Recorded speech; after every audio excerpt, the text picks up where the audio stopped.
SIR-ലെ ക്രമക്കേട് അന്വേഷിക്കണമെന്നാവശ്യപ്പെട്ട DCC കളക്ടറേറ്റിനു മുന്നിൽ ധർണ നടത്തി. അർഹരായ നിരവധി പേർ ഒഴിവാക്കപ്പെട്ട അനർഹരായ ആയിരക്കണക്കിന് പേർ ഇടം പിടിച്ച വോട്ടർ പട്ടിക പരിഷ്കരണം കോടതി കയറുമെന്നും മുൻ MP രമ്യ ഹരിദാസ്. വോട്ടർ പട്ടികയിലെ ക്രമക്കേട് നടന്നത് ചില ഉദ്യോഗസ്ഥരുടെ അറിവോടെയാണെന്നും ഭരണകൂട താൽപര്യമാണ് വോട്ടർ പട്ടിക പരിഷ്കരണത്തിലൂടെ നടന്നതെന്നും രമ്യ ഹരിദാസ് പറഞ്ഞു. ധർണ രമ്യ ഹരിദാസ് ഉദ്ഘാടനം ചെയ്തു. വോട്ടർ പട്ടികയിൽ നിന്ന് ഒഴിവാക്കപ്പെട്ട ഭൂരിപക്ഷം പേരും കോൺഗ്രസ് പ്രവർത്തകരും അനുഭാവികളുമാണ്. കോൺഗ്രസിന്റെ ശക്തി ഇല്ലാതാക്കണമെന്ന ആഗ്രഹത്തോടെ ഉദ്യോഗസ്ഥർ പ്രവർത്തിച്ചതിന്റെ തെളിവാണിത്. കോൺഗ്രസ് പ്രവർത്തകർ പേര് ചേർക്കുമ്പോൾ മാത്രം സിസ്റ്റം തകരാറിലാവുന്നതും സമയദൈർഘ്യമുണ്ടാവുന്നതും പതിവായി. ഇതിനു പിന്നിൽ രാഷ്ട്രീയ താൽപര്യമാണ്. എതിരാളികളുടെ ശക്തി കേന്ദ്രങ്ങളിൽ അനർഹരായ ആയിരക്കണക്കിന് പേരാണ് ഇടം പിടിച്ചത്. വോട്ടർ പട്ടികയിലെ ക്രമക്കേട് സംബന്ധിച്ച് നിരവധി പരാതി നൽകിയെങ്കിലും ഉദ്യോഗസ്ഥർ ധിക്കാരപരമായ സമീപനമാണ് സ്വീകരിച്ചത്. ഇന്ത്യൻ ഭരണഘടനയിൽ വിശ്വസിക്കുന്ന കോൺഗ്രസ് വോട്ടർ പട്ടികയിലെ സുതാര്യത സംരക്ഷിക്കാൻ ഏതറ്റം വരെയും പോകും.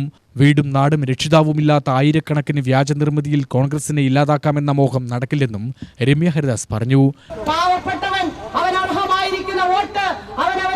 ഈ നാട്ടിലെ ജനപ്രതിനിധിയെ തീരുമാനിക്കുവാൻ അവന്റെ വിരലടയാളത്തിൽ വോട്ടുകൾ രേഖപ്പെടുത്തുന്നതിനുള്ള അവകാശം കവർന്നെടുക്കുന്ന രാഷ്ട്രീയ പാർട്ടികളുടെ ആ ഒരു ചട്ടുകമായി മാറുന്ന തെരഞ്ഞെടുപ്പ് ഉദ്യോഗസ്ഥരോട് അടിവരയിട്ട് പറയുവാൻ ആഗ്രഹിക്കുകയാണ്.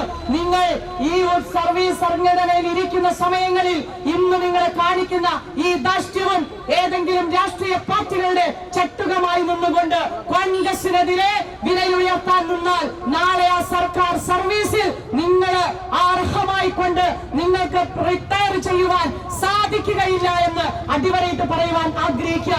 ഇത് ചെറിയ കാര്യമല്ല.